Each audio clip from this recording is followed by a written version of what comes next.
கண்டிப்பா நம்மள சுத்தி யாராவது இந்த ஒரு விஷயத்த சொல்லி கேள்விப்பட்டிருப்பீங்க. இந்த லைஃப் டைம்ல நான் கண்டிப்பா ரூ. 1,00,00,000 சேர்க்கணும்னு சொல்லிட்டு. இன்ட்ரஸ்டிங்கான விஷயம் என்னன்னா, இந்த ரூ. 1,00,00,000 அப்படின்றது தான் ரொம்ப ரொம்ப கஷ்டமான விஷயம். ஒன்ஸ் அத அட்டைன் பண்ணிட்டோம் அப்படின்னா, அடுத்த 1,00,00,000 4 வருஷத்துல வந்துரும். நம்ம இன்வெஸ்டிங் அப்படின்ற ஒரு விஷயத்த ஸ்டார்ட் பண்ண உடனே பெரிய லெவல்ல அந்த மணி வந்து குரோ ஆகாது. ரொம்ப ரொம்ப ஸ்லோவா தான் இருக்கும். ஒரு உதாரணத்துக்கு ஒரு தனிநபர் மாசம் ஒரு ரூ. 10,000 சிப் முறையில மியூச்சுவல் ஃபண்ட்ல இன்வெஸ்ட் பண்றாரு அப்படின்ற மாதிரி எடுத்துக்கலாம். ஃபர்ஸ்ட் 1-2 வருஷத்துல அவரோட அமௌண்ட் பெரிய லெவலில் வளர்ந்துருக்காது. முதல் வருஷத்துல ஒரு 1.2 லேக்ஸ் இருக்கும். 5வது வருஷத்துல ஒரு 7லேருந்து 8 லட்ச ரூபா அவரோட பணம் வளர்ந்துருக்கும். 5 வருஷம் இன்வெஸ்ட் பண்ணியாச்சு, இன்னமும் என் பணம் பெருசா வளரலையே அப்படின்னு சொல்லிட்டு பலருமே அவரோட இன்வெஸ்ட்மெண்ட்டை ஸ்டாப் பண்றதுக்கு வாய்ப்பு இருக்கு. அங்கதான் எல்லாருமே ஒரு பெரிய தப்பு பண்றாங்கன்ற மாதிரி சொல்லலாம். யாரெல்லாம் எனக்கு போரிங்கா தான் இருக்கு, இருந்தாலும் பரவாயில்ல, நான் அடுத்த ஒரு 5 இயர்ஸ் இல்லை 10 இயர்ஸ்க்கு கண்டினியூ பண்றாங்களோ அவங்களுக்கு வாழ்க்கையில ஒரு புது விஷயம் தெரிய வரும். அதுதான் காம்பவுண்டிங்.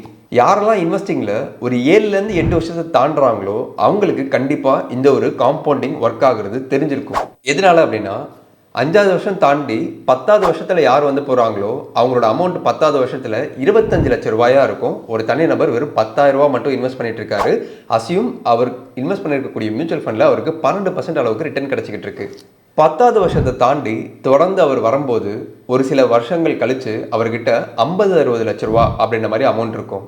50-60 லட்சத்துல ஒரு வருஷத்துக்கு உங்களுக்கு 12% கிடைக்குது அப்படின்னா மாசத்துக்கு 60,000 ரூபாய் நீங்க எதுவுமே பண்ணாம உங்க வெல்த் வந்து பில்ட் ஆகிட்டே இருக்கும் அப்படின்ற மாதிரி சொல்லலாம். அடுத்துதான் வெல்த் இன்ஜின்.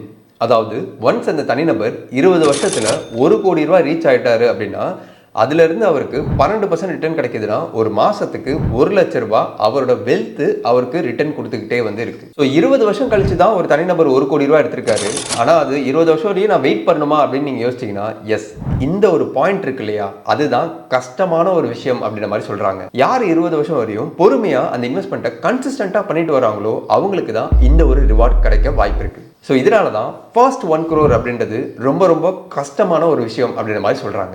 இந்த இன்வெஸ்ட்மெண்ட் ஜேர்னி ஆரம்பிக்கும் போது முதல் கட்டங்களில் நம்ம கஷ்டப்பட்டு அந்த இன்வெஸ்ட்மெண்ட் பண்ணுற மாதிரி இருக்கும்.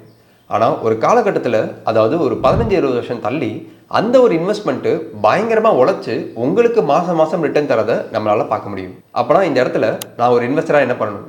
நீங்கள் இன்வெஸ்ட் பண்ணலையா, இன்னைக்கே இன்வெஸ்ட்மெண்ட்டை ஸ்டார்ட் பண்ணுங்கள். நீங்கள் ஆல்ரெடி இன்வெஸ்ட்மெண்ட் பண்ணிட்டு இருக்கீங்களா, கன்சிஸ்டண்ட்டாக உங்களோட கோலை நோக்கி இன்வெஸ்ட்மெண்ட் பண்ணிகிட்டே இருங்க. நீங்கள் இன்னும் அதிகமாக வந்து உங்களோட இன்வெஸ்ட்மெண்ட்டை ஸ்டெப் அப் பண்ணணும்னு நினைக்கிறீங்களா, தயவு செய்து அதை பண்ணுங்கள். Let compounding do the magic. All the best.